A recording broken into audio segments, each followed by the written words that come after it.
함께 상고할 하나님의 말씀은 요한복음 17장 20절부터 26절 말씀입니다.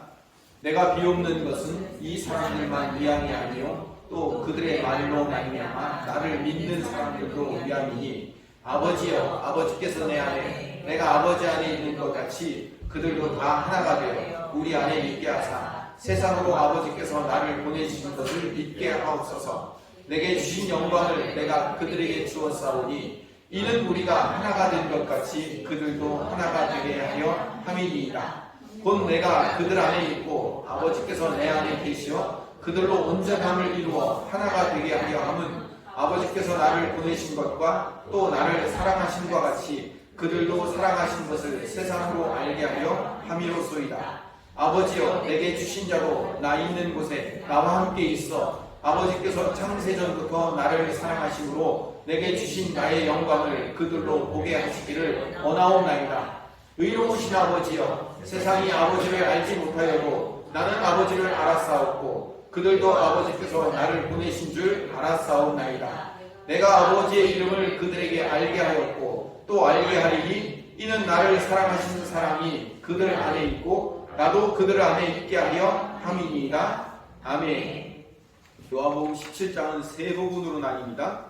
1절부터 8절까지는 예수님 자신을 위한 기도이고 9절부터 19절까지 지난주에 읽은 본문이죠.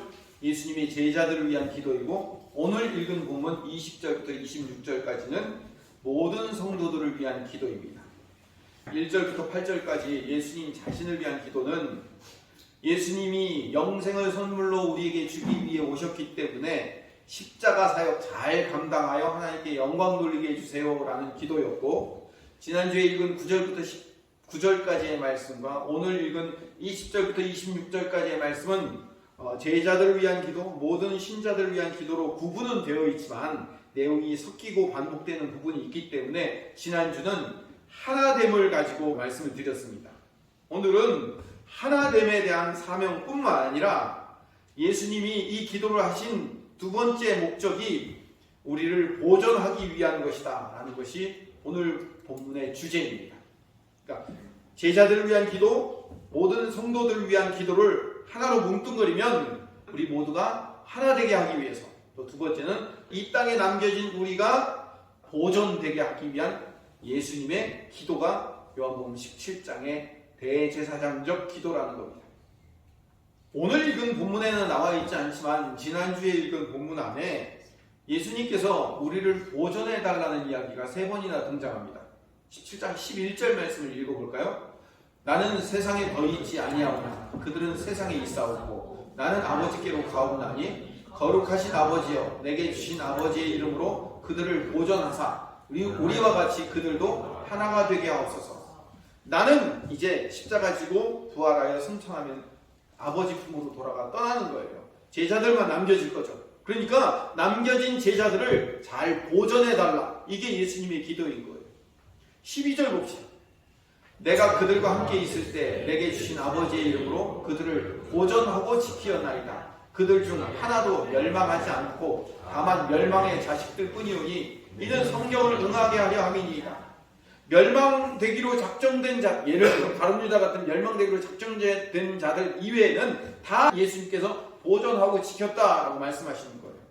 15절을 읽어봅시다. 시작. 내가 비옵는 것은 그들을 세상에서 데려가시기를 위함이 아니요 다만 악에 빠지지 않게 보존하시기를 위함이니이다. 같은 이야기예요.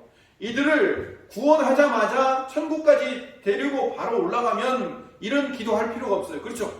근데 구원시킨 다음에 예수님은 올라가지만 이들을 남겨놔야 돼요. 이 땅에.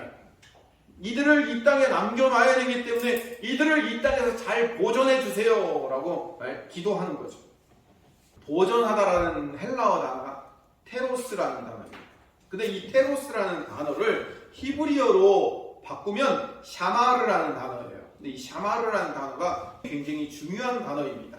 구약에서 아주 잘 사용되는 단어일 뿐만 아니라 하나님께서 이스라엘 백성들을 샤마르하기 위해서 그들을 구원해낸 거예요. 샤마르는 그들을 지키다, 보존하다 이런 뜻이죠. 헬라어 히브리어를 여러분들이 알 필요는 없어요. 여러분들이 그걸 기억할 필요도 없고 기억하지도 않을 뿐더러 다 잊어버릴 겁니다. 뭐 상관없어요. 근데 중요한 것은 제가 말하는 보존하다라는 헬라어 테로스가 히브리어 샤마르로 바꿀 수 있는데, 샤마르라는 단어가 구약에서 중요한 개념을 가진 단어예요. 왜냐하면 이스라엘을 지켜주신 가장 대표적인 예가, 이스라엘 백성들이 40년간 광야를 살아갈 때 하나님이 그들을 샤마르 해주셨어요. 지켜 보호하고 인도하신 거예요. 지키고 보호하고 인도하고 샤마를 한 가장 대표적인 예가 구름 기둥과 불 기둥으로 그들을 인도하신 거라. 지키고 보호하고 샤마를 하신 거예요. 출애굽기 13장 17절에 가보면 바로가 10가지 재앙을 당하고 더 이상 재앙을 당하기 싫으니까 이스라엘 백성들에게 떠나라, 나가라 라고 소리를 쳐요. 그러고 나서 13장 21절 22절에 같이 읽어봅시다. 여호와께서 그들 앞에서 가시며 낮에는 구름 기둥으로 그들의 길을 인도하시고 밤에는 불 기둥을 그들에게 비추사 낮이나 밤이나 진행하게 하시니 낮에는 구름 기둥 밤에는 불 기둥이 백성 앞에서 떠나지 아니하니라. 이게 샤마르, 지키고 보존해 주신 거예요. 바로가 떠나라 하는 순간부터 구름 기둥과 불 기둥이 내려와서 가나안 땅 들어가는 날까지 지켜주신 거예요. 신약으로 표현해 볼까요? 우리가 사탄의 손에서 노임받아 사탄이 떠나, 내 품에서 떠나라 한 순간부터 예수님이 우리를 구원하여 우리 안에 성령님을 보내주셔서 성령님으로 말미암아 낮에는 구름 기둥 밤에는 불 기둥과 같은 성령의 인도하심이 우리 안에 내주하셔서 요단강 건너 천국 가는 그날까지 성령께서 우리를 인도하시는 거예요. 구약이나 신약이나 똑같은 개념을 가지고 있어요. 우리를 신약에서는 테로스, 보존해 주신 거고, 구약에서는 샤마르, 지키고 보호하고 인도하고 그들을 책임져 주신 거라고요. 하나님이 이스라엘 백성들을 어떻게 보존해 주셨냐면, 가장 대표적인 예가 가데스 바네아라는 곳에 도착해서 정탐꾼을 12명 보냈는데 그들이 돌아와서 10명이 부정적인 보고를 해요. 2명의 긍정적인 이야기를 듣지 않고 10명의 부정적인 이야기를 들은 이스라엘 백성들이 그 원망과 불평이 극에 달아요. 그래서 모세와 아론을 돌로 쳐서 죽이고 애굽으로 다시 돌아가자는 거예요.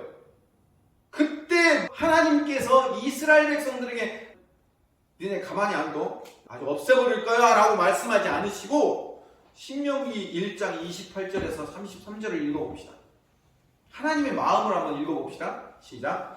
우리가 어디로 가랴? 우리의 형제들이 우리를 낙심하게 하여 말하기를 그 백성은 우리보다 장대하며 그 성읍들은 크고 성곽은 하늘에 닿았으며 우리가 또 거기서 아낙 저손을 보았노라 하는도다 하기로 내가 너희에게 말하기를 그들을 무서워하지 말라 두려워하지 말라. 너희보다 먼저 가시는 너희의 하나님 여호와께서 애굽에서 너희를 위하여 모든 목전에서 모든 일을 행하신 것 같이 이제도 너희를 위하여 싸우실 것이며 광야에서도 너희가 당하였거니와 사람이 자기의 아들을 안는 것 같이 너희의 하나님 여호와께서 너희가 걸어온 길에서 너희를 안으사 이곳까지 이르게 하셨느니라 하나 이 일에 너희가 너희의 하나님 여호와를 믿지 아니하였도다. 그는 너희보다 먼저 그 길을 가시며 장막 칠 곳을 찾으시고 밤에는 불로 낮에는 구름으로 너희가 갈 길을 지시하신 자이시니라. 하나님이 샤마를 보존하셨단 말이에요. 지켜주셨단 말이에요.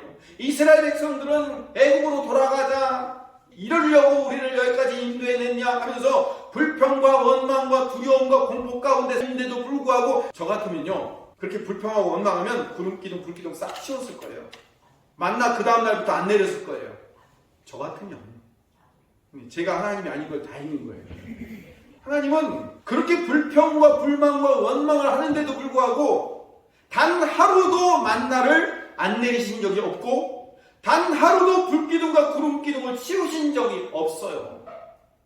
40년 내내 단 하루도 단 한순간도 치우시지 않고 낮에는 구름기둥으로 밤에는 불기둥으로 장막 칠 곳을 찾으시고 갈 길을 지시하시고 먼저 앞서가서 찾으시고 보호하시고 보존하시고 샤마라 하신 분이 하나님이십니다. 이게 하나님의 보존하심이라고요. 예수님이 왜 기도하셨다고요? 이스라엘 백성들을 그렇게 보존하신 것처럼 이 백성들도 이 신약 백성들도 우리들도 그렇게 보존해 주세요라고 기도하신 거예요. 신약에서는 성령 하나님이 우리 안에 내주하셨지만 구약에서는 이스라엘 백성들에게 상징적으로 시청각 교육을 시켜주셨어요. 구름 기둥과 불 기둥으로 하나님이 우리와 함께 있다는 것을 눈으로 보여주셨어요. 그래서 불 기둥과 구름 기둥은 하나님의 임재의 상징이며 하나님의 영광의 상징입니다. 하나님의 임재, 하나님이 함께 하심, 하나님이 우리를 보존하심의 뜻도 있고 하나님의 영광이 우리 안에 있다는 뜻도 있어요. 출애굽기 40장 34절부터 38절 말씀은 출애굽기의 맨 마지막이에요. 결론이에요. 출애굽기가 어떻게 결론을 맺는가? 이스라엘 백성들을 출애굽한 이유가 무엇인가에 대한 결론이 여기 등장해요. 구름이 회막에 덮이고 여호와의 영광이 성막에 충만하매 모세가 회막에 들어갈 수 없었으니 이는 구름이 회막 위에 덮이고 여호와의 영광이 성막에 충만함이었으며 구름이 성막 위에서 떠오를 때에는 이스라엘 자손이 그 모든 행진하는 길에서 앞으로 나아갔고 구름이 떠오르지 않을 때에는 떠오르는 날까지 나아가지 아니하였으며 낮에는 여호와의 구름이 성막 위에 있고 밤에는 불이 그 구름 가운데 있음을 이스라엘의 온 족속이 그 모든 행진하는 길에서 그들의 눈으로 보았더라. 아까 신명기 말씀과 비슷한 말씀인데 여기에는 모세가 회막에 들어갈 수 없었으니 이는 구름이 회막 위에 덮이고 구름이 회막 위에 덮이다라는 말이 샤칸이라는 말이에요. 덮이다, 덮다라는 뜻이에요. 이게 하나님의 임재를 상징하는 단어예요. 여러분 혹시 쉐키나 영광이라는 단어를 들어보셨습니까? 하나님의 임재가 충만한 상태를 쉐키나라고 얘기해요. 이 쉐키나가 샤칸이라는 단어에서 나온 단어예요. 그러니까 샤칸이라는 단어는 구름이 회막 위에 덮이고 덮다가 샤칸이라는 단어예요. 그렇게 하나님의 임재가 구름 위에서 온 성도들 위에 또는 회막 위에 하나님의 성막 위에 덮여있는 상태가 하나님의 임재가 충만한 상태를 의미하는 거예요. 그거를 쉐키나 임재라고 얘기합니다. 하나님의 영광이 덮여져 있는 거예요. 왜 이 얘기를 하냐면 오늘 예수님의 기도에서 오늘 우리가 읽은 요한복음 17장 22절 말씀을 보면 내게 주신 영광을 내가 그들에게 주었사오니 라고 얘기했어요. 예수님이 우리에게 영광을 주셨다는 거예요. 이 영광은 하나님의 임재가 충만한 상태를 의미하는 거예요. 24절을 봅시다. 마지막 부분에 보면 내게 주신 나의 영광을 그들로 보게 하시기를 원하옵나이다 라고 했을 때 그 영광이 뭐냐면 하나님의 임재가 충만한 상태, 쉐키나의 임재의 상태를 이들도 경험하게 하기를 원합니다 라는 뜻인 거죠. 구약에서 쉐키나 임재는 이스라엘 백성들이 광야를 걸어갔던 40년 전체에 하나님의 임재가 충만히 임하고 있었어요. 방금 제가 말씀드렸잖아요. 하나님의 임재가 없었던 때가 없었다고요. 바로가 이제 더 이상 재앙당하기 싫으니까 나가라 하는 순간부터 하나님의 구름기둥과 불기둥이 인도하여 그들을 데리고 홍해를 건너고 아말렉 족속을 치고 가데스 바네아를 통과하여 40년을 살면서 단 하루도 구름기둥과 불기둥의 임재하심이 그들을 떠난 적이 없었다고요. 그들은 언제나 하나님의 임재하심을 경험하며 살았어요. 그런데 문제는 이스라엘이 하나님의 쉐키나 임재, 하나님의 영광의 임재, 하나님의 영광이 덮여져 있는 상태를 느끼지를 못했다는 거예요. 이게 문제예요. 하나님의 임재가 단 하루라도 없는 날이 있었어요? 없었죠. 근데 문제는 그들이 그 하나님의 임재를 느끼지를 못했다는 거예요. 단 하루도 하나님의 쉐키나 영광 임재가 없었던 적이 없었는데 그들은 원망하고 불평하고 하나님이 어디 계시냐고, 하나님 계시면 이럴 수 있느냐고 불평한 거예요. 놀라운 것은요, 눈으로 하나님의 임재하심을 불기둥, 구름기둥으로 보고 있으면서도 원망했을 거예요. 불기둥과 구름기둥을 날마다 보고 있으면서도 맨날 만나만 먹어야 되겠냐고 고기를 하고 원망하고 불평했을 거예요. 우리 같으면 이해가 안 가죠. 한번 생각해보세요. 여러분, 예수 믿은 다음부터 우리 앞에 불기둥, 구름기둥이 천국 가는 그날까지 내 인생을 인도하고 있다고 생각해보세요. 딴 생각 나겠냐고요? 안 나겠죠. 근데 이스라엘 백성들은 원망하고 불평했어요. 눈으로 맨날 보면서도. 하나님의 놀라운 임재하심도요, 같은 현상이 계속 반복되면 무뎌져요. 물이 얼마나 소중한지 아세요? 공기가 얼마나 소중한지 아세요? 물을 마시지 않으면 사흘도 못 견뎌요. 죽어요. 공기를 마시지 않으면 5분도 못 견뎌요. 죽어요. 너무나도 소중한 것들인데 날마다 언제든지 마실 수 있고 먹을 수 있는 거니까 그 소중함을 못 느끼는 거예요. 40년 내내 불기둥과 구름기둥과 만나와 메추라기로 이스라엘 백성들을 늘 쉐키나 임재하고 있고 샤마르 보호하고 보존하고 지키고 있는데 그들은 그 임재하심을 느끼지를 못하는 거예요. 믿음이 없어서 그런 거죠. 그런데 이스라엘 백성들에게만 우리가 손가락질을 할 게 아니라 우리 자신을 봐야 돼요. 우리 신약 백성들은요, 예수 믿은 날부터, 구원의 확신이 생긴 날부터, 우리를 구원해 주신 그 순간부터 예수님의 영이신 성령께서 우리 안에 내주하셔서 천국 가는 그날까지 단 하루도 단 한순간도 떠나지 않고 우리와 함께 하시는 줄로 믿습니다. 성령님의 내주하심은 떠나지 않아요. 우리가 성령님 오시옵소서 임재하여 주시옵소서라고 기도하고 찬양하지만 그거는 성령의 임재하심이 확장되게 해달라는 의미지 나갔던 성령이 우리 안에 돌아오라는 얘기는 아니에요. 단 한순간도 성령님은 우리를 떠나지 않으시고요. 그런데 우리도 이스라엘 백성과 똑같잖아요. 우리가 필요로 하는 것들이 채워지지 않으면 우리가 원하는 것들이 우리가 원하는 날짜와 시간에 맞춰서 우리 손에 들려지지 않으면 하나님 이럴 수 있느냐고 화내고 불평하고 원망하고 우리도 이스라엘 백성들과 똑같은 거예요. 그래서 이스라엘 백성들을 하나님이 구름기둥과 불기둥으로 보존하셨던 것처럼 샤마를 하셨던 것처럼 예수님이 기도하실 때 이 백성들도 나는 떠나지만 내 영이 그들 안에 있기에 그들이 믿음으로 이 삶을 잘 살아갈 수 있도록 하나님의 영광의 임재하심을 날마다 느끼며 경험하며 살아갈 수 있도록 해주세요라고 그들을 보존해달라고 기도한 거예요. 하나님이 이스라엘 백성들을 구원하신 이유가 뭐예요? 그들과 함께 하려고. 임마누엘의 하나님이 우리와 함께 하신다잖아요. 신약도 마찬가지예요. 임마누엘의 예수님을 이 땅에 우리에게 보내주신 이유는 뭐예요? 예수님의 또 다른 이름 임마누엘. 하나님이 우리와 함께 하심을 경험케 만들기 위해서.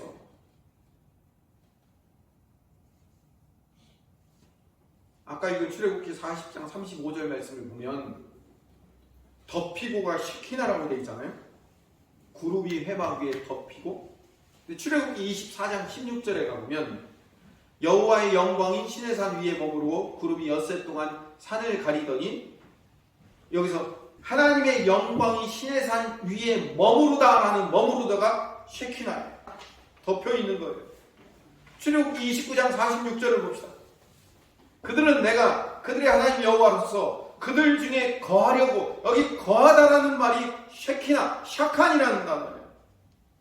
출애굽시킨 목적을 다시 읽어봅시다. 중요하니까 46절 같이 읽어봅시다. 그들은 내가 그들의 하나님 여호와로서 그들 중에 거하려고 그들을 애굽 땅에서 인도하여 낸 줄을 알리라. 나는 그들의 하나님 여호와니라. 애굽 땅에서 출애굽시킨 이유가 그들 중에 거하려고 그들 안에서 함께 살려고 이스라엘 백성과 함께 동행하며 살려고. 근데 왜 광야로 그들을 인도했다고요? 광야는 아무것도 보이는 게 없으니 하나님만 의지할 수밖에 없잖아요. 그러니까 하나님과 늘 동행할 수밖에 없잖아요. 하나님과 늘 동행하며 하나님이 그들 안에 거하게 하려고 그들을 광야로 인도하신 거예요. 신약에서 예수님께서 성도들을 구원하시고 우리 성도들의 마음 안에 성령님으로 날마다 거하시려고 십자가를 지신 거고, 그래서 예수님의 십자가로 말미암아 예수님이 우리 안에 임마누엘 하나님이 우리와 함께 하심을 실현시키신 분이에요. 마지막으로 하나만 더 읽고 오늘 말씀을 정리합시다. 민수기 9장 17절 18절 말씀을 읽어봅시다. 구름이 성막에서 떠나는 때에는 이스라엘 자손이 곧 행진하였고 구름이 머무는 곳에 이스라엘 자손이 진을 쳤으니 이스라엘 자손이 여호와의 명령을 따라 행진하였고 여호와의 명령을 따라 진을 쳤으며 구름이 회막 위에 머무는 동안에는 그들이 진영에 머물렀고, 여기서 머물다라는 단어가 3번이나 등장하는데 이 머물다라는 단어가 샤칸이에요. 지키다, 인도하다, 보호하다, 임재하다라는 의미도 있지만 머물다라는 의미가 있어요. 하나님이 우리 안에 머물기 위해서. 22절 말씀 봅시다. 민수기 9장 20 시작. 이틀이든지 한 달이든지 1년이든지 구름이 성막 위에 머물러 있을 동안에는 이스라엘 자손이 진영에 머물고 행진하지 아니하다가 떠오르면 행진하였으니, 여기서 머물다라는 단어가 뭐냐면 구름이 성막 위에 머무는 거예요. 이게 바로 샤칸, 우리와 함께 거하시려는 거예요. 하나님은 우리와 함께 거하시려는 것이 우리의 구원의 목적이에요. 구약에서 이스라엘 백성들을 구원하든 신약에서 예수님의 십자가를 통해서 우리를 구원하든, 하나님이 우리를 구원하신 목적은 하나님이 우리와 함께 하시는 것을 위해서 우리를 구원하신 거예요. 하나님이 우리 안에 어떻게 해야 임재할 수 있습니까? 이건 잘못된 질문이에요. 우리가 어떻게 해야 하나님이 우리 안에 거하시는 게 아니고, 하나님이 먼저 우리 안에 거하셨고 우리의 삶에서 샤칸, 우리 안에 머무르시며 우리 안에 거하시며 우리를 샤마르 보존하시기를 원하셔서 우리에게 먼저 오신 분이 하나님이신 거예요. 하나님의 영광의 임재가 우리 안에 날마다 있기를 요구하고 계시는 거예요. 네 안에 내 영이 있어 라고 말씀하시는 거예요. 카톡 메시지에다가 이렇게 적어놨습니다. 에즈베리 대학의 부흥이 지금 여기로. 여러분도 아마 아시는 분들은 아실 거예요. 우리 에즈베리 신학교에서 부흥이 일어났습니다. 2월 8일 예배를 필두로 해서 약 한 달 동안 부흥을 경험하고 있습니다. 현재 진행형이죠. 그 부흥에서 나타나는 가장 큰 놀라움은 하나님의 임재하심을 경험할 수 있다는 거죠. 에즈베리 신학교에서 예배 중에 하나님의 임재하심이 시작되었어요. 한 달 내내 학생들이 모여들고 주변에 있는 성도들이 모여들어서 하나님의 임재하심을 체험하고 함께 밤새도록 찬양하고 기도하고 때로는 일어나 말씀을 전하고 하나님의 예언을 선포하고 부흥이 일어난 거예요. 부흥을 경험하고 있는 거예요. 근데 한번 생각해 봅시다. 그래서 저도 에즈베리 대학의 부흥이 지금 여기로, 우리도 같은 경험을 했으면 하는 기대의 마음을 가지고 적어놨습니다. 근데 하나님은 내가 느껴야만 임재되는 거고 내가 느끼지 못하면 임재하지 않으시는 거예요. 에즈베리 대학교에 있었던 부흥과 같은 놀라운 하나님의 가득 채워진 쉐키나 임재가 있어야만 하나님이 임재하시는 거고, 그렇지 않은 상태는 하나님이 임재하지 않는 거예요?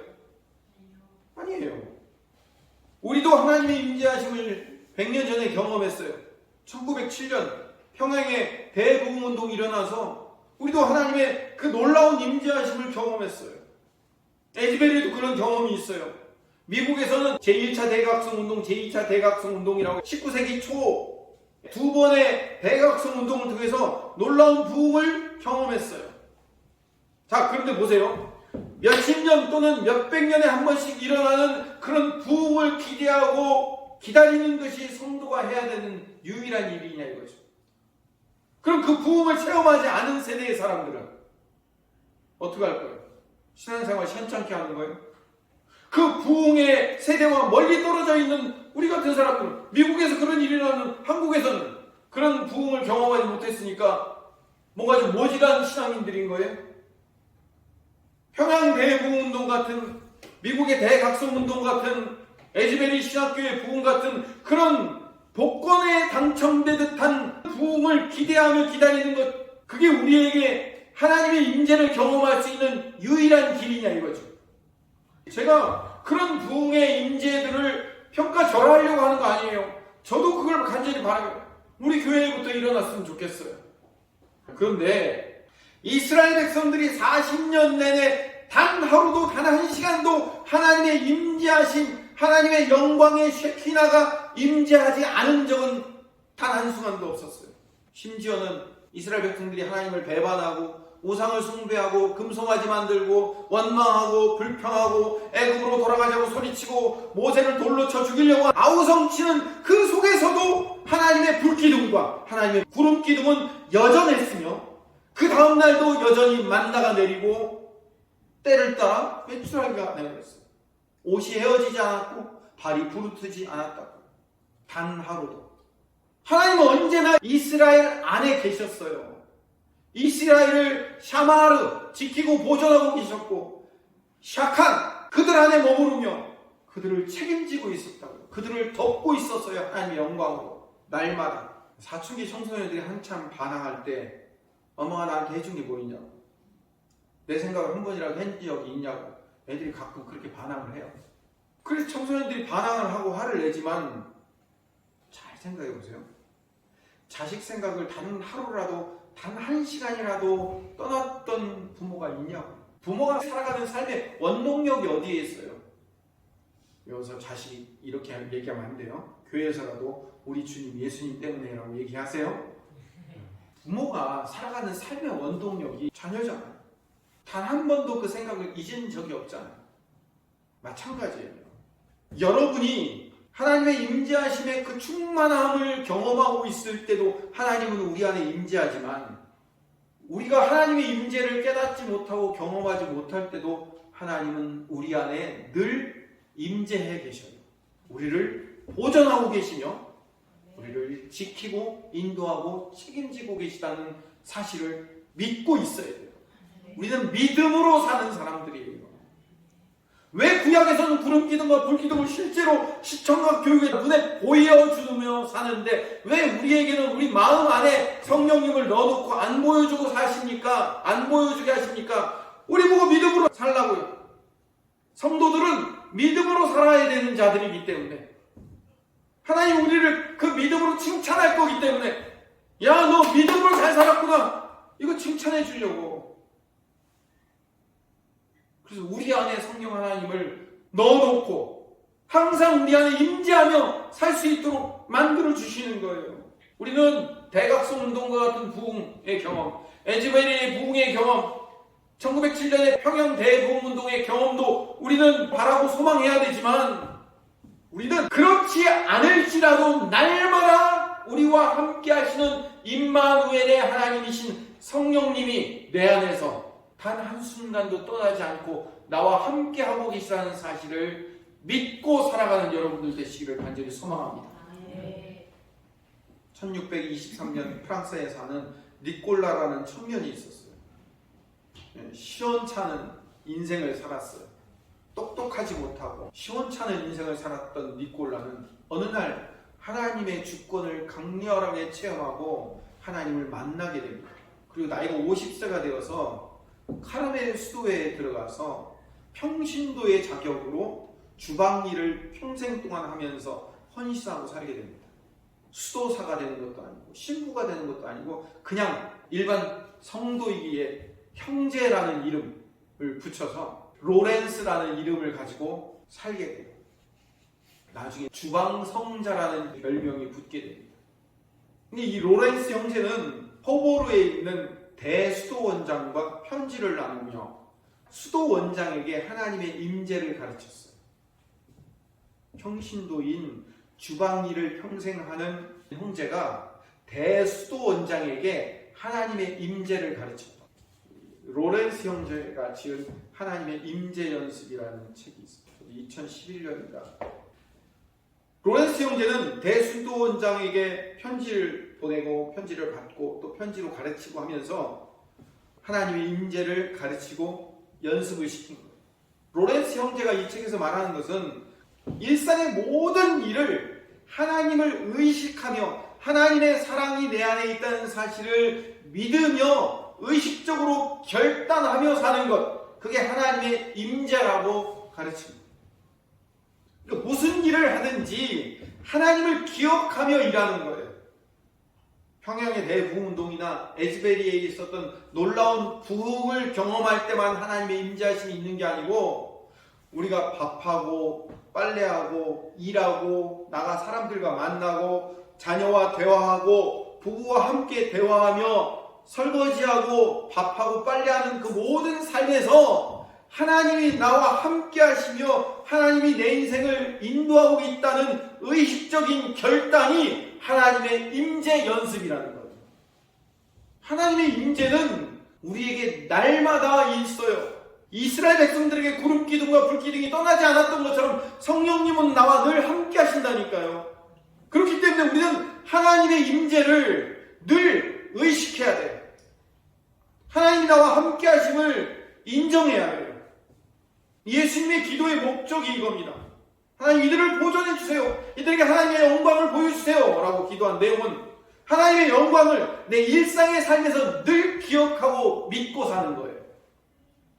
내 삶의 문제를 해결하기 위해서 기도하는 것이 기도의 전부가 아니고 내 삶의 문제들을 해결하는 그 과정, 그 목적을 이루어가는 과정에서 하나님을 찾고 구하고 두드리는 삶, 하나님이 내 문제를 해결해 주시고 그 문제를 해결해 주시는 분이라는 사실을 알고 믿고 그분에게 구하는 삶의 과정 전체가 하나님의 임재하심의 연습이라고요.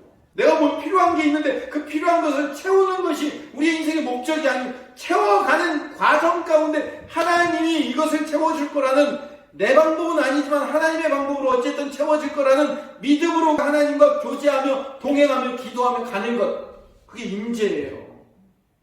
그 임재를 경험하며 살아가는 거예요. 그 로렌스 형제가 우리에게 가르치는 내용이에요. 하나님의 임재하심을 날마다 우리는 의식하고 살아야 돼요. 하나님의 임재하심이 내 안에 있다는 사실을 우리는 늘 믿고 기대하며 살아야 돼요. 하나님은 우리에게 배우자를 주시고 자녀를 주시고 같은 교인을 주시고 내가 만나는 이웃을 주시고 내가 함께 살아가는 삶을 주시는 이유는 그들과 만나며 대화하며 걸어가며 그들과 부딪히며 때로는 아파하고 힘들지만 그들과 살아가는 그 모든 삶 속에서 하나님을 기억하며 발견케 하기 위한 도구로 우리에게 그들을 선물로 주신 거예요. 자녀를 주시고 배우자를 주신 이유는 그들과 함께 살아가면서 하나님을 경험하라고, 하나님을 체험하라고, 하나님이 나와 함께 있다는 사실을 그 부딪힘 속에서 깨달으며 살아가기 위한 도구로 주신 거라니까요. 내 삶 자체가 하나님의 임재하심의 터전이에요. 물론 에즈베리의 부흥도 경험해야 되겠죠. 그런데 여러분의 인생 전체에서, 여러분의 인생 모든 삶에서 하나님의 임재하심이 내 삶 가운데 있다는 사실을 여러분들은 의식적으로 믿고 살아가야 됩니다. 내가 아무것도 하지 않고 나 혼자 있을 때도 하나님은 나와 함께 하십니다. 내가 이 교회 밖을 떠나 세상에서 세상 사람들과 부딪히며 그들과 언성 높이며 살아갈 때도 하나님은 내 옆에 계시다는 사실을 의식하는 거예요. 그게 하나님의 임재하심입니다. 이스라엘 백성들처럼 날마다 하나님의 임재가 있음에도 불구하고 그거를 눈으로 보고 목격하고 있음에도 불구하고 믿지 못했던 인생이 되지 마십시오. 여러분은 여러분 안에 늘 함께 하시며 천국 가는 그날까지 여러분과 동행하시는 성령님의 임재하심을 날마다 경험하며 살게 해달라고 기도하시는 하나님의 백성 되시기를 간절히 소망합니다.